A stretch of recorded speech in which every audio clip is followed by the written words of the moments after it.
¿Qué tal? ¿Cómo están? Buenas tardes con todos. Eh, Bienvenidos pues en una vez más. En esta oportunidad vamos a hablar un poco sobre lo que es el tema del manejo integrado de cultivo de café y cacao orgánico. Vamos a tratar de avanzar rápido porque hay muchos puntos que tocar sobre estos temas. Entonces, vamos a hablar acerca de todo lo que concierne a la parte de los manejos, la fertilización, también temas de abonamiento, algunos problemas que puedan presentarse de plagas y enfermedades. Y bueno, cualquier consulta o cualquier duda que puedan tener a lo largo de la ponencia, lo pueden hacer a través del audio o a través también de los chats, ya, para poder responderles a cada una de las preguntas. ¿Sí? Vamos a hablar entonces y vamos a dar inicio rápidamente, hablando primeramente sobre qué es el cultivo de cacao. ¿Sí? Posteriormente vamos a pasar al cultivo de café. Y empezamos por el Teoroma de cacao, ¿sí? Que es el nombre científico del cacao. Bien, bien. Como introducción, entonces vamos a mencionar de que la temperatura media anual para el cultivo de cacao debe ser aproximadamente de 23 grados centígrados a 32 grados centígrados. Está en ese rango, ¿no? De casi un 10 grados centígrados de diferencia entre uno y otro. Y además que también debe tener una precipitación de 1600 a 2500 eh, metros perdón, milímetros anuales, y se cultiva pues a nivel de hasta 800 metros de altitud, y donde la humedad relativa pues llega entre 70 a 80%. Es importante mencionarle que los departamentos más productores de estos cultivos, en especial del cacao, está entre lo que es el Cusco, pues Ayacucho, Amazonas, Junín, San Martín, Huánuco, Cajamarca. Son, digamos, las zonas donde más se puede producir este tipo de cultivo, ¿sí? Hay diferentes tipos de tipologías de cultivares del cacao. Bueno, están los forasteros, los criollos y los tritinarios, ¿no? Bueno, los forasteros son originarios de la cuenca amazónica. Los criollos se caracterizan por ser originarios del norte de América y del centro de América. Y los tritinarios pues, son generados pues, por la hibridación criolla de los dos antes mencionados. ¿Sí? Las condiciones edafoclimáticas, importantes conocerlas y mencionarlas. Bueno, acá ustedes pueden ver, ¿no? En caso, por ejemplo, del Perú, las temperaturas adecuadas que la habíamos mencionado. Fíjense, las precipitaciones anuales, la humedad relativa, los milímetros sobre el nivel de mar, y el tipo de suelo con el cual más se trabaja o se maneja este cultivo en suelos francos, ¿sí? Que tienen un pH que van de 5 a 7. ¿Ok? Digamos que entonces, bajo estos criterios, estamos considerando los parámetros adecuados para la producción de este cultivar. Ahora, ¿cuáles son las propiedades que podríamos mencionar acerca sobre este cultivo de cacao? Bien, ahí tienen ustedes, ¿no? Todas las propiedades que nos benefician o nos proporcionan a nivel nutricional, los, las calorías, los minerales y las vitaminas. Y además de ello, pues es importante también identificar, como lo volví a mencionar al inicio, cómo son, o la forma o las características que tienen los tipos de cacao, en este caso, el cacao tipo criollo, ¿no? Que le habíamos mencionado, típico de las zonas amazónicas, este de acá, del centro de América, ¿no? El tipo forastero, y el tipo tritinario, que básicamente es una combinación, un híbrido de estos dos antes mencionados. Fíjense el tamaño, ¿no? La forma que tiene, el color, y en comparación con este tipo de eh, cacao, ¿no? Que es de tipo tritinario, que generalmente se encuentra más en las zonas de Junín, ¿no? Los forasteros están básicamente en lo que es el Cusco, Ayacucho, y los tipos criollos, pues, típicos del San Martín, el Amazonas, ¿no? Son lugares de procedencia donde el cual proceden estos cultivos. Ahí tienen la clasificación taxonómica, entonces. ¿sí? Esto es algo que ya deben muchos de conocer. Las formas de los frutos del cacao también es importante. Acá tienen en forma circular, forma esférica, forma tipo criolla, en tipo de calabaza también, fíjense, y amelonados, en forma de melones, ¿no? Son 5 formas típicas, ¿no? Comunes del cultivo de cacao. Bueno, todas ellas, pues, desde luego, pues, cada una viene destinada, pues, a una diferente tipo de producción, y lo que acá se puede rescatar o presenciar es la, el color y la forma que tienen cada uno de ellos. ¿Ok? Los antecedentes, bueno, mencionar que la producción de cacao en el Perú hasta la década de los, más o menos, de los 80 se podría mencionar.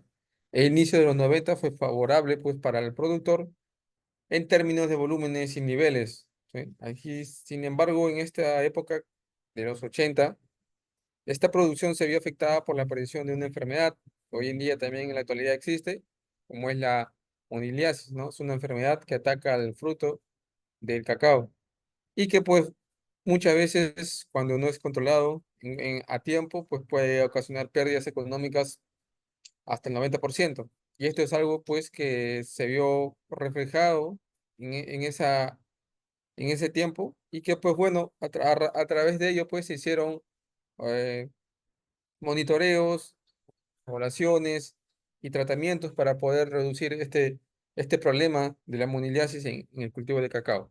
Y es así entonces como se procede a darle un poco más de importancia a este cultivo, ya que es fuente importante para productores de la zona de amazónica, y que, pues, a través de ella, pues, pueden producir sus diferentes cultivos a los diferentes mercados, ¿no? Que están destinados. Bueno, importante saber que para un buen manejo de este cultivo tiene que haber una buena preparación del terreno, ¿no? Debe de protegerse de los rayos solares directos. ¿Con qué finalidad? Para evitar, pues, el deterioro o la pérdida de la capa orgánica, ¿sí? Ya que en las zonas, por ejemplo, de Amazonas, son zonas con alto contenido de materia orgánica debido a las precipitaciones que existen y el alto contenido, pues, de microorganismos en la zona edáfica, ¿no? Por lo general se recomienda una adecuada sombra y el uso de mulch, es decir, con una pequeña capa de hojas que pueda ponerse en la superficie del suelo con la finalidad de evitar, pues, pérdidas de humedad en el suelo, y con ello también, pues, mejorar las condiciones de humedad para el cultivo, ¿sí? El cacao es un cultivo sensible a suelos húmedos, por ello se recomienda entonces que sea un suelo bien drenado, ¿sí? Es decir, que suelos que puedan infiltrar bien el agua y puedan drenarse y percolarse a las diferentes zonas subsuperficiales que puedan llegar a las raíces del cultivo. Bueno, hay unos aspectos a considerar, ¿sí? El rozo, la tumba o el raleo del cultivo, el picacheo, que es que es una labor que se realiza con la finalidad de cortar pequeños trozos de troncos, y el juntado, pues, que es básicamente extraer los troncos gruesos y las ramas grandes para reunirlas y posteriormente, pues, dejarlas libres al aire para su posterior eh, de- de- desecho, ¿no? En este caso, ¿no? Ahora, cuando hablamos de siembra, se puede sembrarse de dos maneras, ¿sí? Bueno, se siembra tanto por semillas o por clones. Bueno, por semillas, bueno, generalmente tiene que proceder de un vivero certificado, ¿no? Pues que te den una semilla de buena calidad, fácil de producir, con una buena arquitectura. Y cuando hablamos de clones, pues se refiere, o básicamente requieren de conocimientos y prácticas técnicas de propagación asexual, ¿no? Digamos que los más precoces son los más usados en la actualidad, y las plantas en este caso son iguales entre ellas y semejantes a los individuos iniciales seleccionados. Es decir, que cuando nosotros querramos producir una nueva variedad, en este caso, las características, ¿no? En este caso del híbrido, va a ser muy similares, ¿no? A la madre por la cual se ha, digamos, producido ese patrón. Entonces, estas dos formas en la actualidad se utilizan muy comúnmente para la producción del cultivo de cacao. Y acá, pues, bueno, en el caso de los clones, ustedes pueden ver todas las diferentes clones que en la actualidad se han producido para poder, digamos, tener cultivos con mejor resistencia o tolerancia a ciertos estrés, ¿no? Bueno, aquí pueden ver ustedes cada uno de ellos, en especial acá en el Perú, cuáles son los clones que se han podido desarrollar hasta la actualidad. La siembra y la semilla, bueno, esta es la labor que se coloca la semilla básicamente en los almácigos, en los viveros, con la finalidad de producir pues las plantas, ¿no? Siempre se deja una altitud en las bolsas aproximadamente de 2 a 1 centímetro con la finalidad de poder establecer un riego en cada una de ellas y así poder pues darle la humedad adecuada para poder germinar la semilla. ¿Cuáles son los diseños de plantaciones? Bien, acá tienen ustedes los diseños de plantaciones más comunes en forma, por ejemplo, para diseños de rectángulo, ¿no? Cuando se quiere obtener una densidad de, por ejemplo, de 1 hectárea que tengamos a 1650 plantas, el distanciamiento de plantas pues está entre 2 por 3, ¿ok? Ahora, si queremos obtener menos cantidad de plantas, pues tendríamos que darle un distanciamiento de 3,5 por 3,5, ¿no? En forma de cuadrado. Entonces, dependiendo de la densidad que nosotros querramos producir, pues se va a establecer un distanciamiento, ¿no? Y acá pueden ustedes ver el distanciamiento de cada uno de ellos. Ahora, para densidades, por ejemplo, en trazo, ¿no? En cuadrado o en tres bolillos, también se puede utilizar, ¿no? Por ejemplo, para en caso de tres bolillos, para tener una densidad de 2885 plantas por hectárea, tendríamos que utilizar un distanciamiento de 2 por 2, 2 por largo y 2 por ancho. En caso de, por ejemplo, de queramos obtener una densidad en tres bolillos de 1846, tendríamos que utilizar una densidad de 2,5 por 2,5. Entonces, aquí tienen ustedes, ¿no? Las diferentes densidades que se utilizan en la actualidad para poder producir, pues, plantas de cacao, ¿sí? A ver. Además, también, adicional a ello, es importante mencionar que existen diseños de altas densidades, como lo habíamos visto, y también de bajas densidades, ¿no? Dependiendo entonces de la alta densidad que nosotros podamos tener, se va a establecer la cantidad de plantas por hectárea a manejar, ¿sí? Por ejemplo, con 3 metros de entre calle y entre surco, ¿no? De 1 metro de ancho y 1,5 metros entre planta, donde se obtiene pues una densidad de 3.333 plantas por hectárea, ¿no? Ahora, ¿cuáles son las formas en las cuales se puede sembrar? Bueno, en forma de cuadrado, ¿no? Un distanciamiento de, por ejemplo, de 1,5 por 1,5 se obtiene una alta densidad que llega a los 3.333 plantas por hectárea, ¿no? O sea, es la mayor cantidad, digamos, de plantas por hectárea que se pueda en la actualidad ejercer, ¿no? ¿Qué pasa si le agregamos más?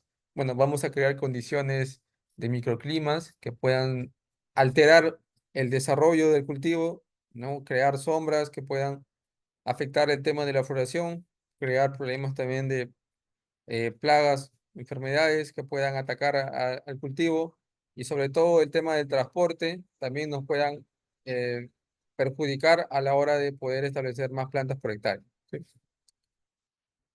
Bueno, el control de malezas es muy importante, ya que bajo este criterio vamos a poder eliminar cualquier tipo de hospederos, de plagas y enfermedades, además de competencias de nutrientes y de agua para la planta y del cultivo, y también sobre todo para poder evitar, ¿no?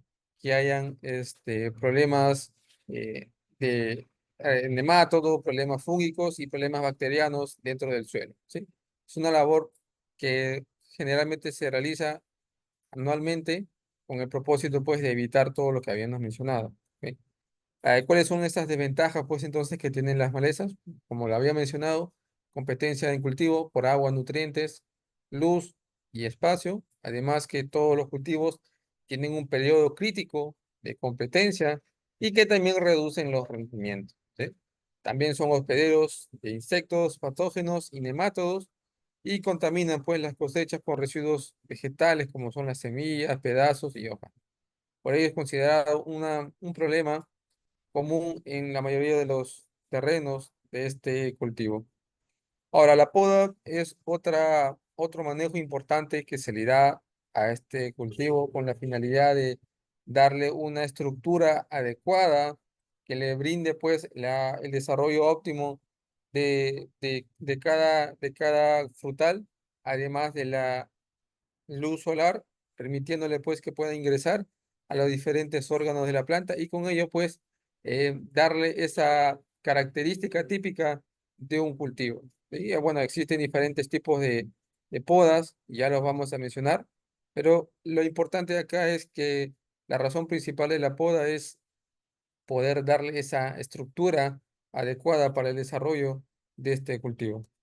Ahora, ¿cuáles son, digamos, los factores por el cual se debe de podar?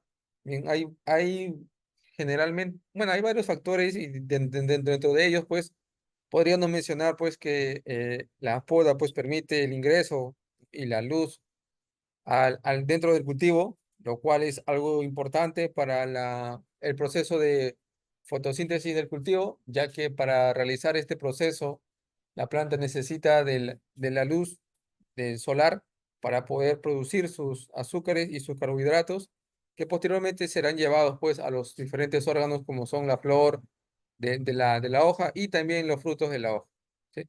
También forma un tallo principal único y recto o forma una falsa horqueta, ¿no? Y esto es importante. También estimula el desarrollo de las ramas principales y facilita pues la remoción de frutos y tejidos atacados por enfermedades, ¿sí?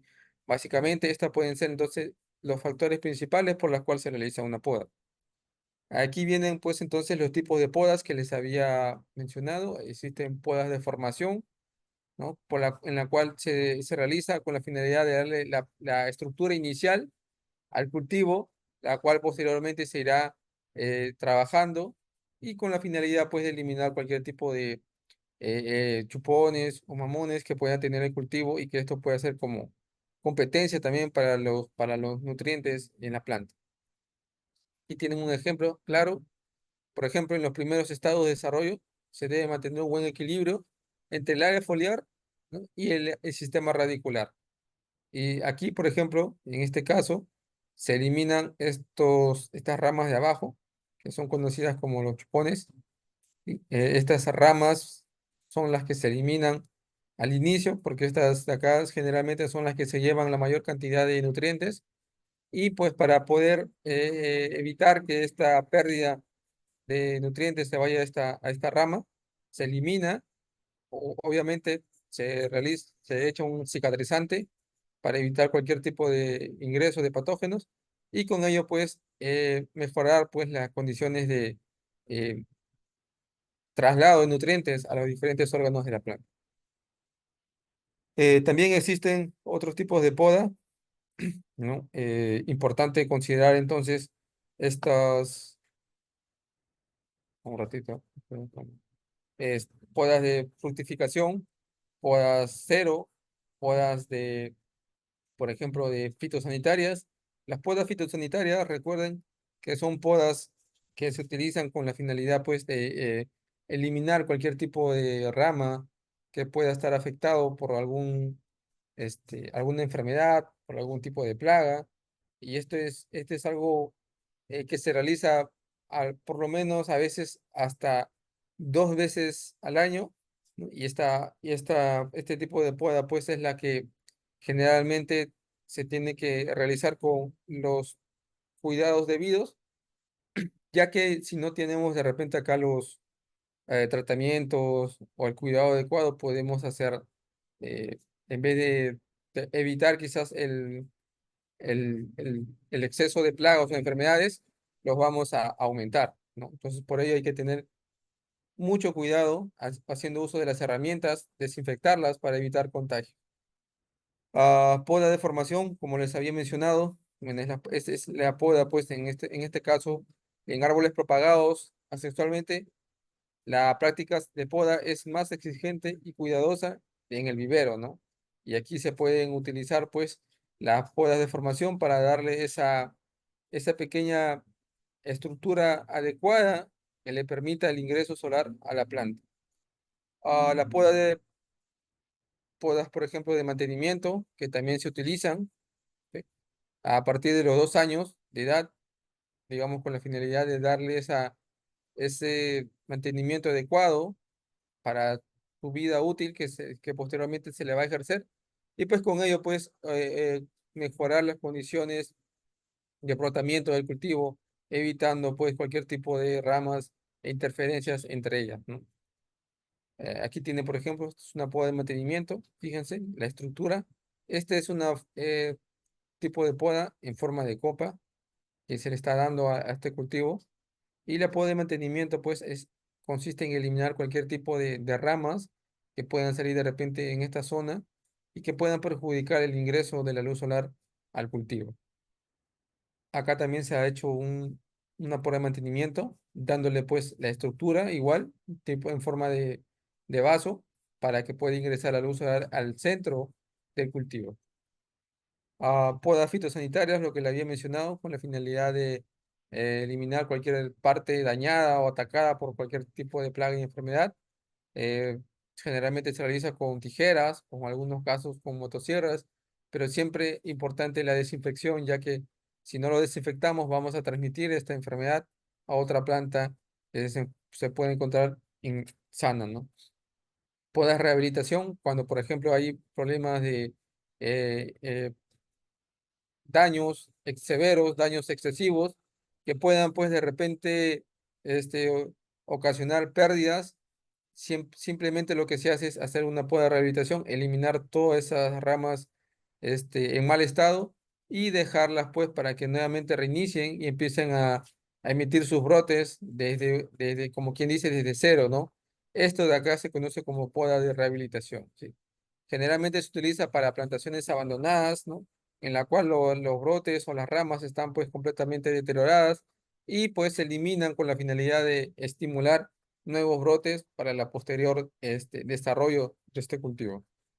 Aquí tienen podas, por ejemplo, de rehabilitación. Siempre es importante mantener los equipos de protección personal. Acá se está, como ustedes pueden observar, prácticamente se están eliminando la mayor cantidad de ramas y pues con la finalidad pues de que a la hora de poder regar y fertilizar el cultivo, pues se pueda nuevamente rehabilitar esta planta y emitir sus brotes, ¿no? Y así pues dar inicio a un nuevo desarrollo de cultivo, cuidando siempre los nuevos brotes que se vienen nuevo, ¿no? Entonces, esto es una poda de rehabilitación. Poda de renovación, existen también para el caso de podas abandonadas. Se realiza en árboles, por ejemplo, severamente deteriorados, los que están drásticamente, digamos, deteriorados. Debido al mal manejo, pues, de poda que se han realizado, existen entonces varios métodos de renovación para este tipo de cultivo. Renovación reduciendo la altura, puede ser una, ¿no? Renovación total de la copa, es decir, eliminar una poda cero prácticamente, completa, mejor dicho. Renovación del árbol por chupón basal o renovación pues del árbol con injertos en el tronco principal. Son los 4 tipos de renovación que se pueden hacer con la finalidad pues de mejorar y darle una nueva vida a este cultivo, ¿sí?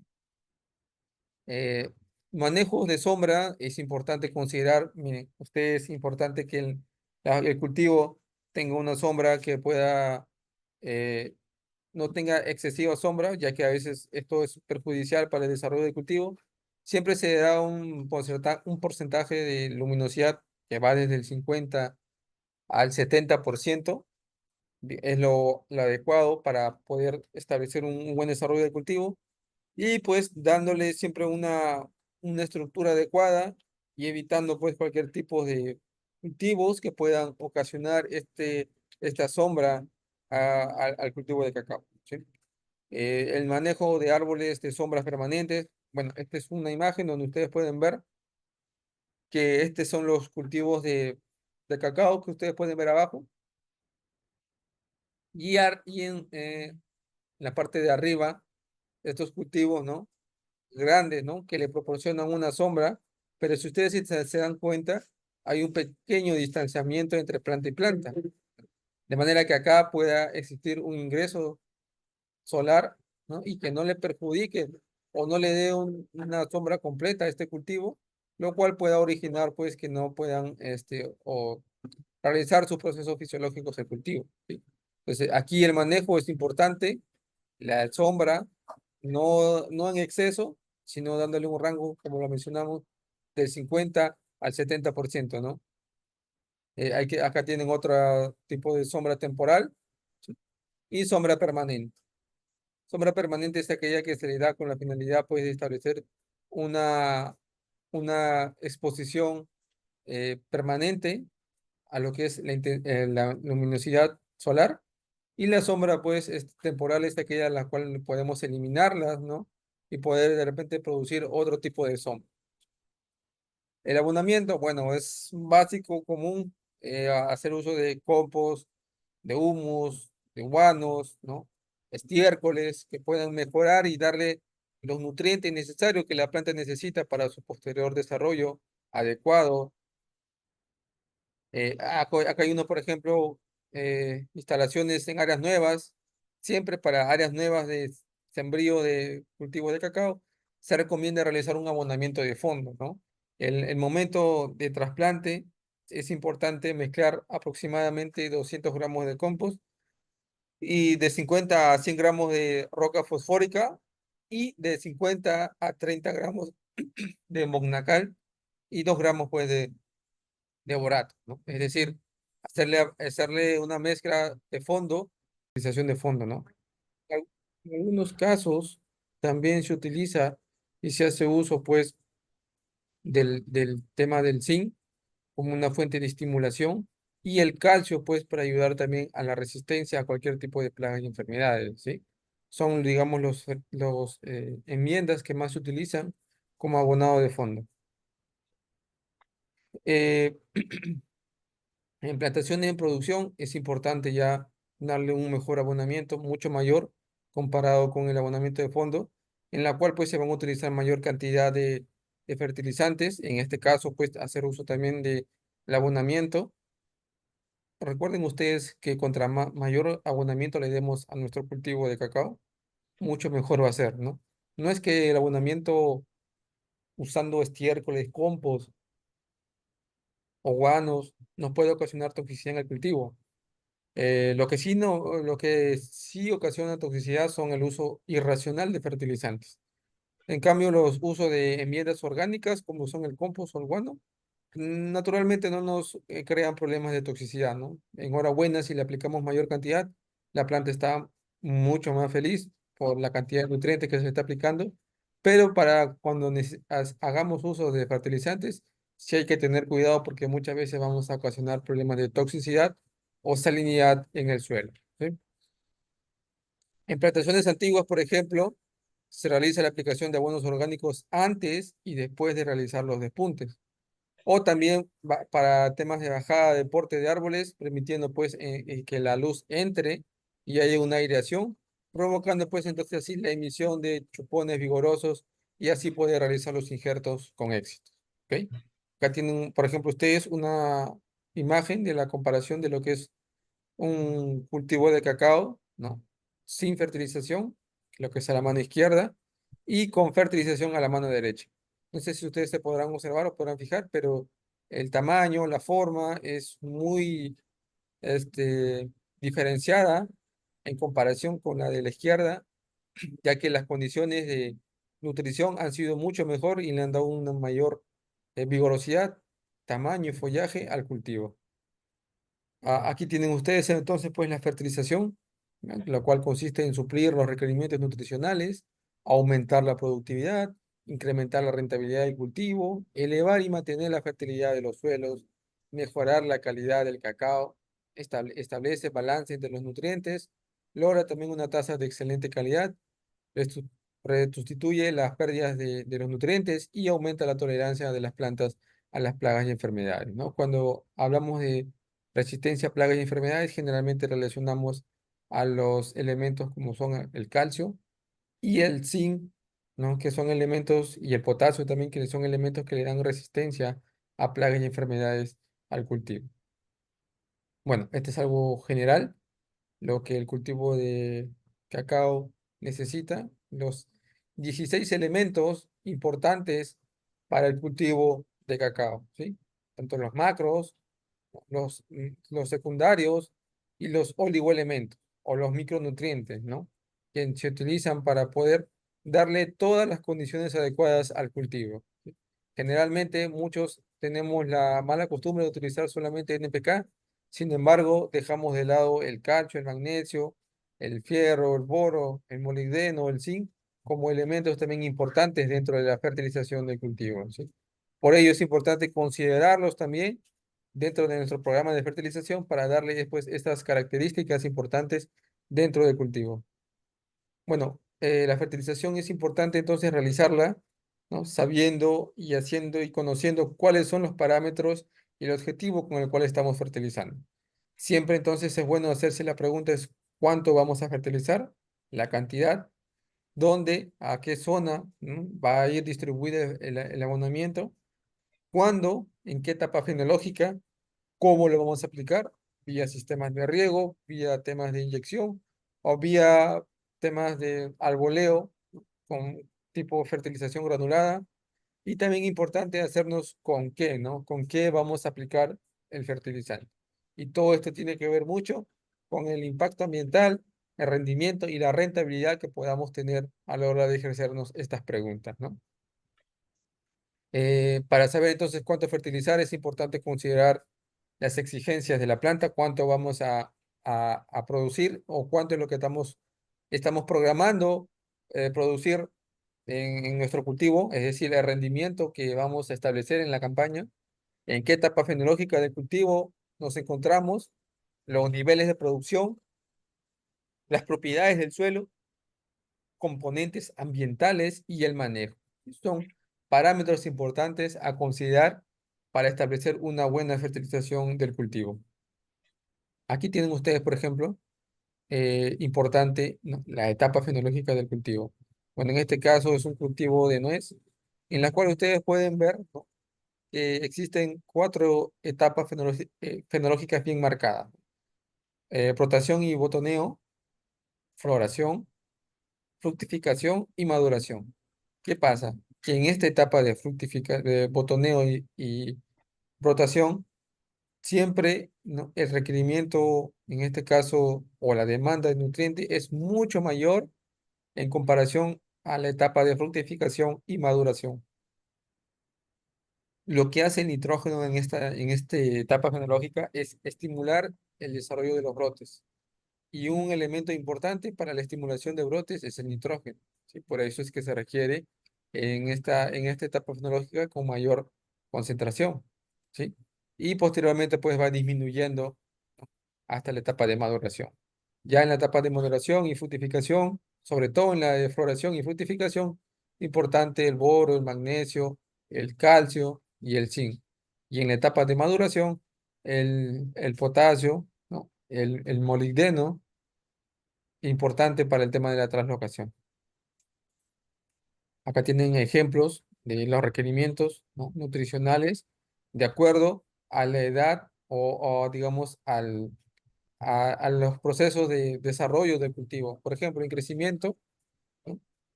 Que pueda tener una edad de 28 meses, la cantidad de nitrógeno comparada con plantas maduras es muy distinta, ¿no? De 140 a 151. Ahora, ¿por qué en la primera producción se incrementa más y en la planta madura se reduce? Porque en esta etapa de producción, pues necesitamos establecer los brotes o futuros para las campañas posteriores del cultivo. Por ello, pues que se utiliza esta cantidad de nitrógeno para poder estimular ese desarrollo. Igual para el caso, por ejemplo, del fósforo, del potasio, del magnesio y del calcio. Entonces, esto es un ejemplo de cómo se puede dar un programa de fertilización para el cultivo de cacao. Bien, esto de acá también lo voy a mencionar rápidamente, ¿no? Cuáles son las principales funciones de los elementos o de cada elemento y qué es lo que nos ayuda al momento de aplicarlo al cultivo, ¿no? Tanto el nitrógeno para el crecimiento vegetativo, como lo mencioné, el fósforo responsable de proveer la energía, el adenosintrifosfato, el ATP, para estimular el desarrollo radicular de la planta y para promover también el crecimiento del cultivo.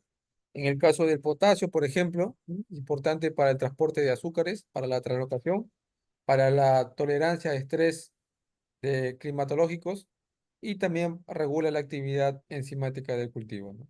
En el caso de los microelementos, ¿no? El zinc, el fierro, el cobre y el manganeso, el cloro, el borio y el molibdeno son básicamente activadores enzimáticos, en algunos casos, ¿no? Activadores de la fertilidad del cultivo. Y también el calcio, el magnesio y el azufre, que son elementos secundarios importantes para la formación de aminoácidos, la formación de pared celular y para el llenado del cultivo. ¿Ok? Bueno, algunas recomendaciones para el caso de acidez. En caso de acidez, por ejemplo, se requiere suelos de pH de 6 a 7, un contenido de materia orgánica mayor al 3% y una relación de carbono-nitrógeno que sea mínima de 9. En cuanto a la SIC, a la capacidad de intercambio catiónico, tiene que ser superior a 12 miliequivalentes por 100 gramos. Y para el caso del contenido de boro y de calcio, mayor a 0,2 ppm. Y en el caso de magnesio y de potasio, mayor a 2 y 0,24 miliequivalentes por 10 gramos respectivamente. ¿Sí? Bien, entonces estos son los rangos y los parámetros de pH del suelo, ¿no? Recuerden que el cultivo de cacao se desarrolla bien en pH de 6, ¿no? 6,5, 6 e incluso pudiendo llegar a 5,5, ¿no? O siempre monitoreando y haciendo usos de enmiendas cálcicas para poder reducir la acidez del suelo. A rango de nutrientes, importante para el cultivo, cuánta cantidad de nitrógeno necesita, cuando puedo considerar yo que mi cultivo tiene bajo nivel de nitrógeno, alto contenido de nitrógeno o contenido medio de nitrógeno, ¿no? Desde luego, si un cultivo tiene baja cantidad de nitrógeno, tenemos que aplicar nitrógeno para poder sustituir esa demanda. Y eso de ahí se aplica a cada uno de los elementos que ustedes pueden ver acá: fósforo, potasio, azufre, calcio, magnesio, ¿no? Entonces, lo ideal sería establecer un término medio en la cual esté el rango óptimo de los niveles de fertilización del cultivo de cacao. ¿Cuáles son las ventajas entonces del encalado? El encalado, recuerden que se utiliza con la finalidad de poder disminuir, ¿no? O reducir el pH, o mejor dicho, la acidez del suelo, ¿no? Evitando pues que haya problemas de toxicidad en el cultivo, ¿sí? ¿Cuáles son las ventajas? Bien, posibilidad de sembrar mayor diversidad de especies, fuente de calcio y magnesio, importantes para el tema de la membrana celular del cultivo, más eficiente en el uso de fertilizantes, mejora también la actividad biológica del suelo, pero adicional a ello es importante mencionar que, por ejemplo, en temas de desventajas, es que el costo de enmiendas calcáreas es un poco alto y eso es un costo adicional que tenemos que considerar en nuestros programas de fertilización. En algunos casos, pues, excesos también inducen a deficiencias de calcio y magnesio, ya que al haber mayor cantidad de calcio, disminuye la disponibilidad de magnesio y de potasio. Y que, bueno, baja los rendimientos de los cultivos si hay exceso, ¿no? Todo eso es importante considerar, hacer un análisis de suelo y a través de ese análisis, pues, establecer o aplicar lo necesario para que no hayan, digamos, excesos, ¿no? O problemas de deficiencias en el cultivo. Aplicación de enmiendas cálcicas, ahí tienen ustedes, generalmente las que se utilizan más: dolomita, cal agrícola, hidróxido de calcio y óxido de calcio, ¿no? Cal viva, cal apagada.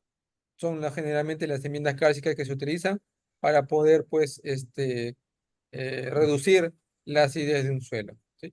Recuerden que la aplicación de cal agrícola funciona al disolver con el suelo lo que hace pues que libere el potencial disminuyendo la acidez del suelo, ¿ok? Incluyendo entonces la eficiencia de los fertilizantes gastando un 50% menos de los insumos. Bueno, esto es algo rápido también. eh, lo voy a dejar para que ustedes también lo puedan revisar. Pero aquí lo que queremos dar a resaltar ahora, a mencionar es las deficiencias, ¿no? El coloramiento de la hoja en el cultivo viene como aparece en color amarillo muy fuerte. Para el caso del fósforo, por ejemplo, un color más pálido, ¿no? Y el color de la hoja, por ejemplo, ¿no? La forma, los bordes, cómo se comienzan, digamos, a arrugar un poco. Eso es una deficiencia de fósforo. En algunos casos se presenta un color púrpura que también indica la presencia de deficiencia de fósforo. Para el caso del potasio, empieza con, por ejemplo, una quemadura en las puntas o una pequeña muerte regresiva de la hoja que empieza en las puntas y posteriormente va abarcando toda el área foliar del cultivo. El magnesio, que es importante para el tema del color de la hoja, empiezan a presentarse, ¿no? Puntos o manchas amarillas que poco a poco también van yendo al centro de la hoja, ¿no? Una muerte en el ápice de la hoja y una muerte temporal, ¿no? En el interior de la hoja a través de manchas amarillas. En el caso del azufre, se producen amarillamientos más de color medios marrones, ¿no? Y lo que se puede presenciar siempre en la deficiencia del azufre es que generalmente se presenta en todo, en la zona inferior, media y superior del cultivo, es decir, en todo el área foliar. A diferencia de los otros nutrientes que son, empiezan por pequeños sectores, partes, la deficiencia del azufre es muy común porque se establece en casi todo el área foliar del cultivo, ¿no? Entonces, esa es una forma de cómo identificar la deficiencia del azufre. Los requerimientos nutricionales del cultivo de cacao, bueno, generalmente desde el segundo año hasta el 12º año, empieza de menor a mayor.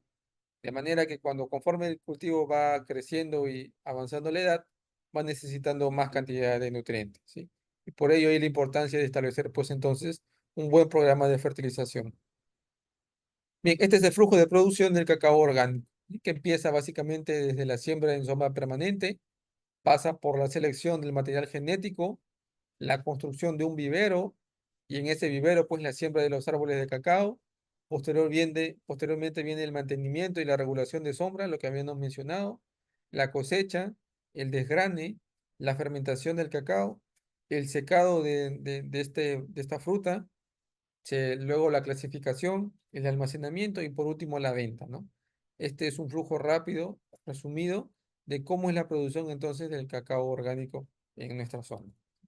Bien, importante algo mencionar rápido también, es importante mencionar el uso o la importancia de considerar los metales pesados que muchas veces son perjudiciales para el cultivo, ¿no? Y hablamos de metales pesados como son el cadmio, el cobre, el hierro, el manganeso, el níquel, el selenio y el zinc. Si bien es cierto, el cobre, el hierro y el zinc y el manganeso son importantes microelementos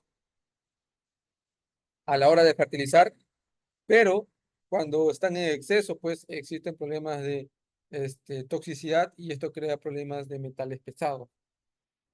Bien, se han hecho estudios y se han podido observar que, por ejemplo, hay abonos orgánicos, ¿no? Que tienen una pequeña cantidad o una cierta cantidad de metales pesados, ¿no? Ahí pueden ver ustedes, por ejemplo, el humus, los violes, los té de compost, el bokashi también tienen una cierta cantidad de metales pesados. Entonces, para poder evitar este tipo de problemas, siempre es bueno hacer un análisis o solicitar un análisis, ¿no? Al proveedor que nos está brindando el abono para poder ver, pues, identificar si es que hay problemas de metales pesados y evitar, pues, todos estos problemas que ustedes pueden ver acá, ¿no? Fíjense, ¿no? Todos estos problemas se evitan teniendo en cuenta, considerando pues los niveles adecuados de cadmio o metales pesados en el cultivo. En el caso del suelo, por ejemplo, no debe superar el 0,26%. Para el caso por ejemplo, de las hojas, no debe ser mayor al 1,22. Para el caso de la testa, menor a 0,05. Y en el caso del cotidiano también tiene que ser menor a 0,02%. Esos son los parámetros que hay que tener en cuenta a la hora de establecer el análisis de metales pesados. Bueno, el control fitosanitario que tienen ustedes, ¿no? Cómo se puede controlar. Es importante aquí mencionar el uso, pues, de controles como el control biológico, cultural, mecánico, ¿no? Controles etológicos que puedan permitir un mejor desarrollo del cultivo y evitar, pues, hacer uso de productos químicos que puedan alterar el ecosistema en el cual nos estamos desarrollando el cultivo.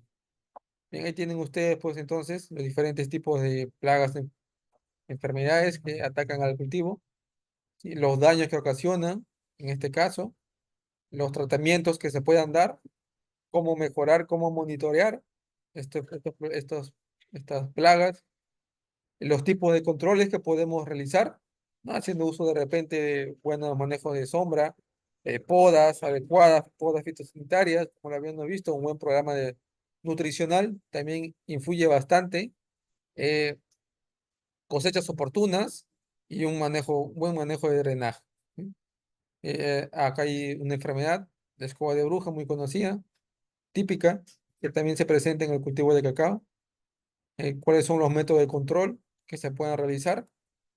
Y vamos rápidamente también, antes que no nos gane tiempo, a ver rápidamente el cultivo de perdón, de café, ¿no? Bueno, el cultivo de café, las condiciones adecuadas para este cultivo va entre 17 a 23 grados centígrados, con una precipitación de 1.500 a 2.500 y se cultiva pues a nivel del mar hasta 1.000 metros de altitud y una humedad relativa de 80-85%, ¿no? Lo importante acá es mencionar el alto contenido de materia orgánica y la relación de calcio, magnesio y potasio que debe ser equilibrada. Bien, este es el café orgánico, ¿no? ¿Cuáles son las condiciones que necesita el cultivo? Las ventajas que nos puede proporcionar un cultivo de café orgánico en las densidades de siembra que se van a utilizar, generalmente van de 3.000 a 4.000 plantas por hectárea, a un distanciamiento de 2 metros por 1,5. El cavado de hoyos para poder realizar la siembra del cultivo, la plantación misma del café como cultivo en campo definitivo, el manejo de la semisombra, lo que también habíamos visto en el cultivo de cacao, los cuidados que se ha de tener en cuenta, los tipos de poda, el mantenimiento, el tema de las malezas, las plagas y enfermedades. Acá están las podas, la cosecha oportuna, muy importante para evitar problemas de plagas, el despulpado de la cereza del café para poder proceder, digamos, a pelar, ¿no? El café, la fermentación y el lavado, que es otra práctica importante, el secado y por último el almacenamiento, ¿no? Que finalmente el café se almacena pues en sacos de yute generalmente, en lugares cubiertos con buena ventilación y o pisos de madera pues a una altura de 50 centímetros del piso, ¿no? Para que no estén en contacto con la humedad del suelo. Las propiedades, al igual que el cacao, los que nos brindan de manera nutricional, la clasificación taxonómica, ¿no?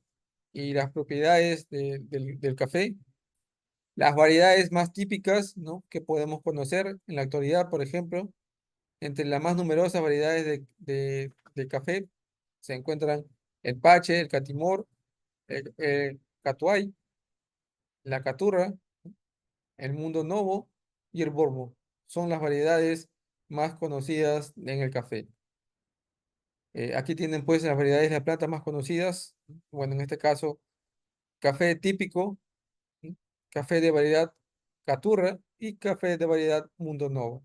Fíjense ustedes, ¿cuál es por qué cada variedad o por qué existen las variedades de café, ¿no? Miren, si bien es cierto, hay algunas que son más susceptibles al tema de roya, otras pueden ser más tolerantes al tema de rollas y otros pueden ser, digamos, tienen mayor área foliar y dependiendo pues también del cultivo, hay algunos cultivos que tienen mejores condiciones de brotamiento y de floración y otros son tolerantes al tema de estrés, por ejemplo, de sombra o estrés de humedad. ¿sí? Entonces, por ello es bueno diferenciar cuáles son los tipos de variedades que estamos utilizando en nuestro terreno.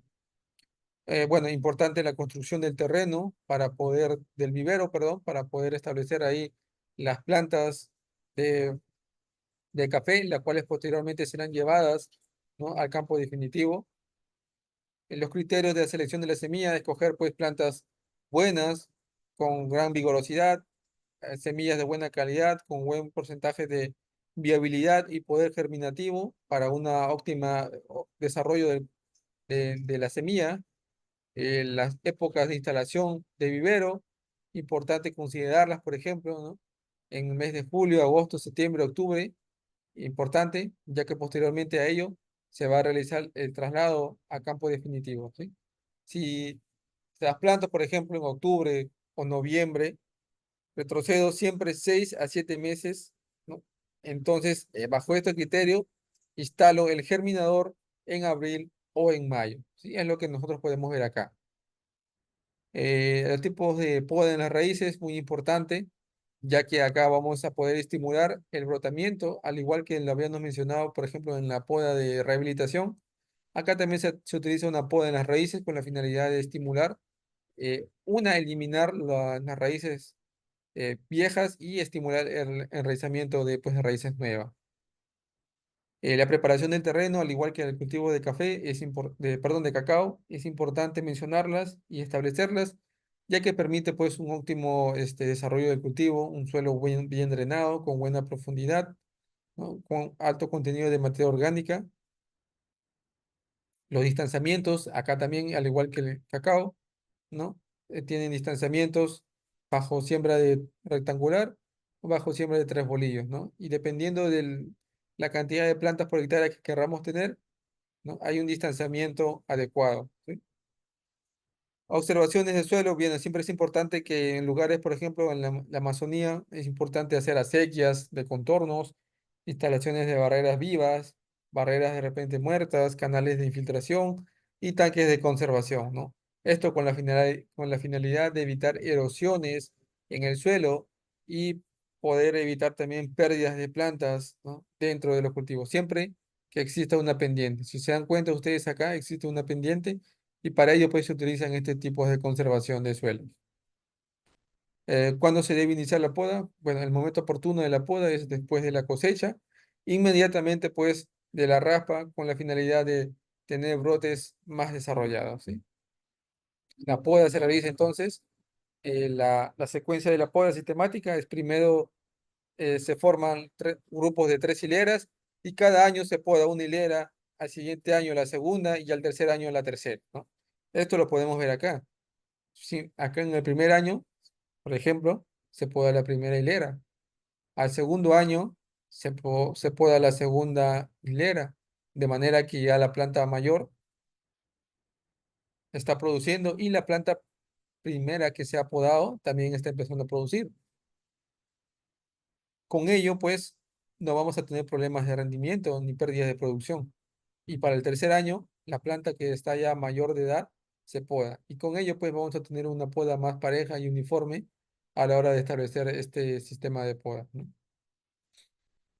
El echuponado es algo que ya lo habíamos mencionado en el cultivo de cacao y también acá es importante, ¿no? Siempre, por ejemplo, darle un distanciamiento de 20 centímetros o una cuarta. Posterior a ello, eliminar el chupón, ¿no?, de 2 a 3 centímetros a 2 dedos y con ello puedes darle pues las mejores condiciones de formación al cultivo. Bien, acá también hay un programa de fertilización, de cómo podemos hacer uso de los fertilizantes, ¿no?, en el cultivo. Y bueno, igual que en el cultivo de cacao, también existen deficiencias de fósforo, por ejemplo, un color púrpura, ¿no?, que es típico de la deficiencia de fósforo. El magnesio, como lo mencioné también, un amarillamiento, ¿no?, en las venas de la hoja. El potasio, una pequeña quemadura, amarillamiento que empieza del ápice de la hoja y va llegando hasta al centro de la hoja. El calcio son amarillamientos que empiezan en los bordes de la hoja. El manganeso, ¿no?, pequeños puntos amarillos Y en el caso del hierro, pues es una clorosis férrica, ¿no? Amarillamiento que muchas veces se puede relacionar bastante al tema de deficiencia de fósforo. Y en la aplicación de abonos orgánicos, importante considerar el uso de estiércoles, abonos tipo compost para poder mejorar la nutrición del cultivo y aplicaciones foliares también haciendo uso de bioles que puedan brindarle esa mayor tolerancia al cultivo ante cualquier tipo de estrés o cualquier tipo de plaga que pueda atacar. Eh, Plagas y enfermedades, bueno, esto es también algo muy común que ustedes ya deben conocer quizás. Lo voy a pasar para que ustedes puedan revisarlo, en la cuales son las principales plagas de cultivo de café y las actividades que se han tenido que realizar, ¿no? Para poder evitar estos tipos de problemas y darle las mejores condiciones al cultivo. Bien, eso de manera rápida he tratado de mencionarles, ¿sí? Cuáles son los principales manejos, ¿no? Y condiciones que se debe tener en cuenta a la hora de establecer este tipo de cultivos, ¿sí? No sé si hasta acá ha quedado algún tipo de consulta, duda o pregunta. Está claro. Bien, este material de acá les voy a hacer llegar a la coordinador para que les pueda llegar a cada uno de ustedes. Y también adicional a ello les voy a brindar tres materiales más para que puedan complementar la información y puedan ver algunos puntos adicionales que de repente no hemos tocado en este tema, ¿sí? Eh, si no hay alguna inquietud, alguna duda, alguna pregunta, sí, ahí les estoy dejando el correo y mi número. ¿Sí? Cualquier con duda, cualquier consulta o pregunta, la puedan hacer con total confianza, ¿sí? Bien, entonces me despido. Que tengan un excelente fin de semana, ¿no? Y ya nos estaremos viendo en otra oportunidad si el Señor lo permite. Que tengan una excelente noche. Hasta luego.